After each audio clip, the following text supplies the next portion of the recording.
plight of Tibetans in Tibet is something that all those of us who are in the free world and have the opportunity to speak out must speak out against the genocide that is happening in Tibet.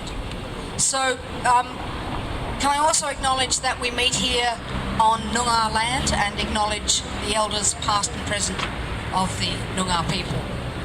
It's my pleasure this morning to introduce our first speaker, Geshe La, who will talk to you about Tibet and the plight of the Tibetan people. Thank you.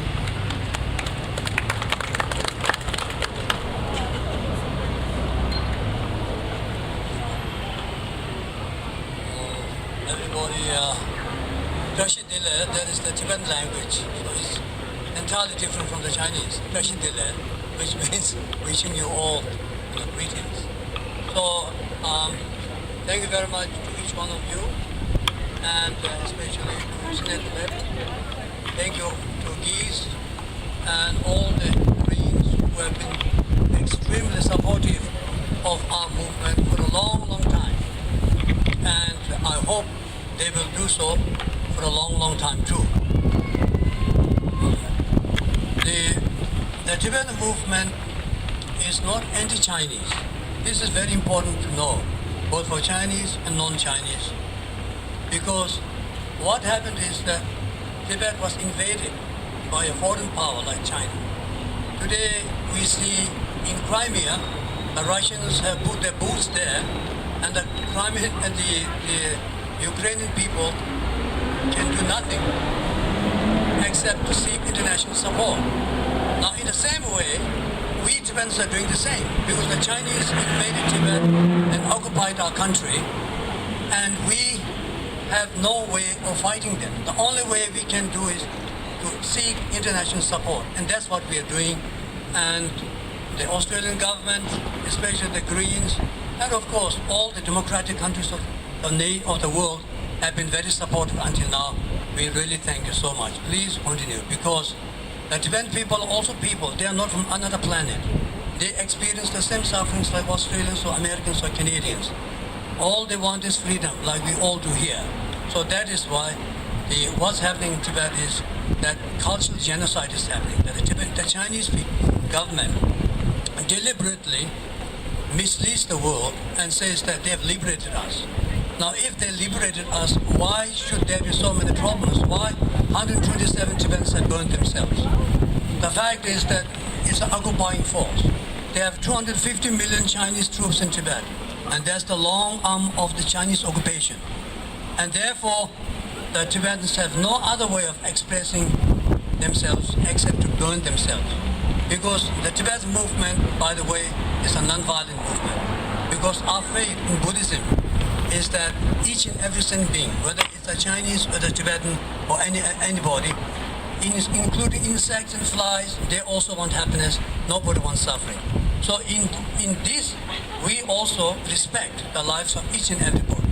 That is why our movement is non-violent, which means that no matter how provocative our enemy is, we will never take to violence. This is the way of the Tibetan Buddhism. Whether we will be successful or not, that depends on the international community and the support of the world. Because what happens is very often when non-violent movements, where people seek to achieve their goals through reason and through dialogue, when that fails, then people are driven to desperation and things go wrong. So that will be very unfortunate. That is why, because we need a world where there is peace for each and everybody, where we do not want any killings like that's happening in the Middle East. So the only way to solve this problem is to support the Tibetan people in the non-violent struggle. That is, that the Chinese government and the Tibetans should talk about the future of Tibet so that it can be solved in an amicable, mutual understanding way, so that there is their stability.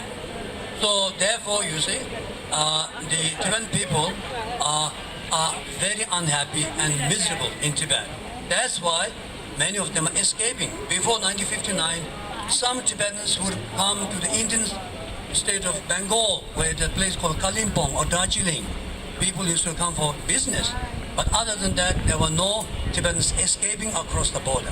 But since the Chinese occupation, when the Dalai Lama fled Tibet in 1959, 80,000 Tibetans fled with him. Ever since that time, 3,000 to 4,000 Tibetans flee every year through the Tibet-Nepal border. Why this happens is because there's depression, there is oppression in Tibet. That is why Tibetans are burning themselves, Tibetans are running away from Chinese persecution, and that is why we need to stand up for them. We need to speak on their behalf, because in Tibet, like people like me, if I have this flag in my hand, if I have the photo of the Dalai Lama, I'll be immediately arrested and shoved in a truck like a piece of baggage, and then I'll be put into prison, tortured and murdered. So that's why the Tibetans inside have no way of expressing themselves.